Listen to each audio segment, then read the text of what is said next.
My name is Jessica Black. I'm a licensed clinical mental health therapist and a registered therapist. Myself and my colleagues are here today to read the victim impact statements for 3 children. We are here as advocates on their behalf. After a developmentally appropriate process, the boys were able to decide individually how they wanted to share their statements, and this is what they chose. Our roles are to read their words exactly as they wrote. Right from the beginning, this matters. These statements are being read exactly as written. In victim impact proceedings, the purpose isn't to re-argue guilt. It's to show the human impact after crime. And hearing children's own words without polished legal language can hit a courtroom with a very different kind of weight. The boys want the court and the world to hear their side. This is from WR. I woke up to sirens, and there were a lot of people at my house, and I was definitely scared. I felt confused. I was in a bedroom with my brothers, and I didn't know what was happening. At first, I was really scared because I didn't know what was happening, and I had no control, and I felt helpless. I felt really overwhelmed. After my dad died, Kouri would put us in the basement while she was with the neighbor. I felt scared because I thought something really bad was happening again. She would take me to places that smelled really bad. Everything she did made me feel uncomfortable. When someone talks about Kouri, it makes me feel hateful and ashamed. She took away my dad. It's made me have a hard time trusting people. I was scared that Kouri's family would come to my school and take me. I had to go to counseling with DCFS in Heber, and I did not like it.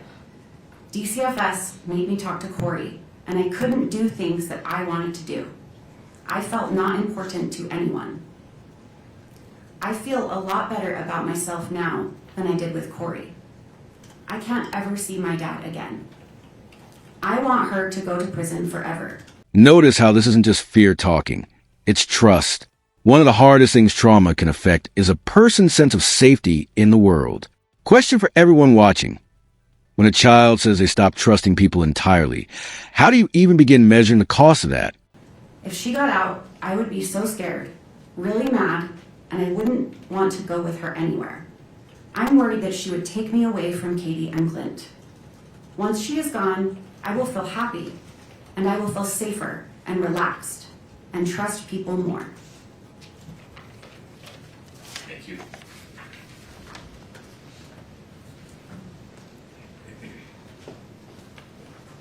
Christina. Yes, Your Honor. I am Christina Green. I'm a licensed clinical social worker, not registered play therapist, and I will be reading for AR. You took away my dad for no reason other than greed, and you only cared about yourself and your stupid boyfriends. You were not caring and watching over me and my brothers. I had to be a parent to W. C and I would walk him to the bus stop, feed him, and watch him. You were not concerned about our health. When we got hurt, you didn't even care.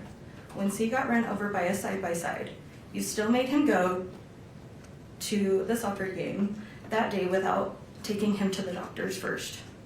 You would lock C in his room, and I would have to go to the kitchen and bring him food. You shamed us when we didn't want to eat uncooked lasagna you made. We threw it away because we couldn't eat it. Then you made us watch videos of children starving in war areas. You wanted to scare us into eating something that wasn't cooked. This testimony just shifted from isolated memories into a pattern. Courts often look beyond single moments and consider ongoing circumstances and effects on victims. And emotionally, this lands hard because the child isn't only describing events. He's describing what childhood itself felt like. You wouldn't let our dog outside, and then the dog would pee inside. You created this problem, then you would smack my dog on the head as hard as you could. You wouldn't let me put my kitten in the garage for safety at night, and we found it eaten by raccoons the next day.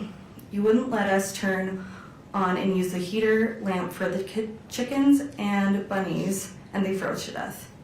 You would always argue with my dad and lock the door. You were not playing the role as a real mother does. You were doing the opposite.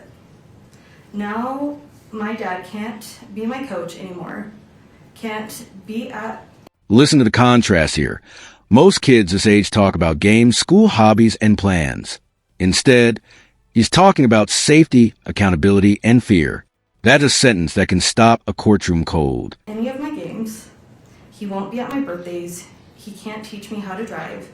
He won't be at my graduation. And he can't take me camping or fishing. You made me paranoid about sleeping on my dad's side of the bed by saying I might die or get harmed when I was just trying to be close to my dad after you killed him. You took away everything from me and my brothers. I don't want you out of jail because I will not feel safe if you are out. You have never said sorry for anything that you have done to me and my brothers. I don't want you to hurt anyone again. I know that you will need to stay in jail to fully take accountability for what you did to me, CW, and my dad. With you in jail, I will be able to continue to feel safe and live a happy and successful life without fear of you hurting me or anyone I love. Thank you, Your Honor. Thank you.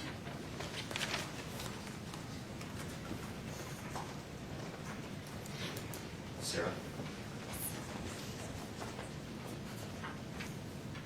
Yes, my name is Sarah. I'm a licensed clinical social worker and registered play therapist, and I'm going to read the victim impact statement for CR.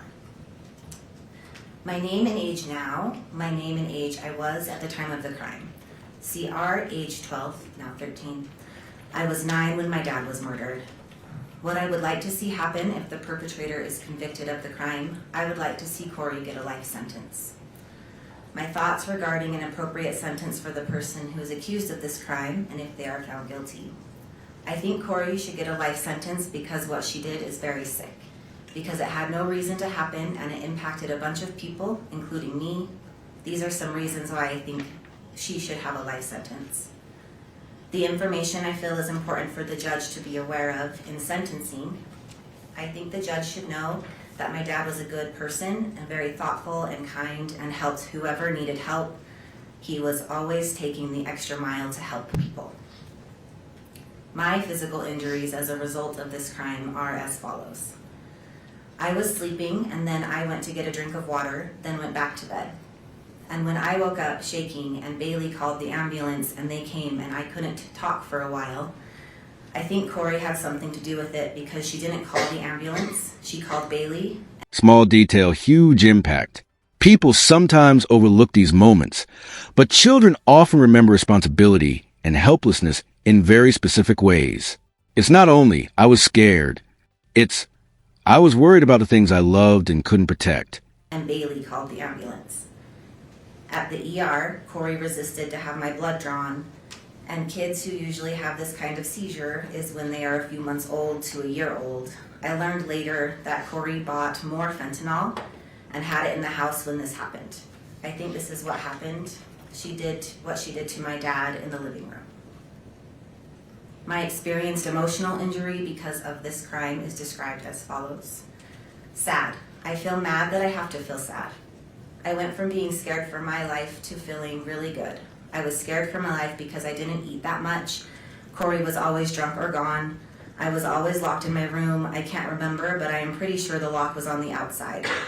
Kouri threatened she would kill my lizard because we didn't want to watch some weird show with her. All of our chickens died because there was no food or water. My rabbit died because we didn't have food or water. That ending doesn't need dramatic music or extra narration.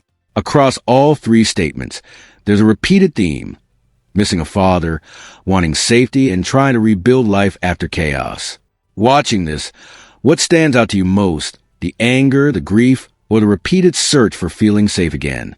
The goats almost starved to death because she bought moldy hay and she didn't water them. Nothing ever got fed or watered.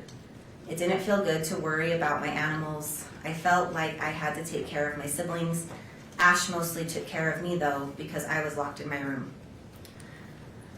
Ash would bring me food. Kouri would lock me up if I told her she was drunk. This happened pretty much daily.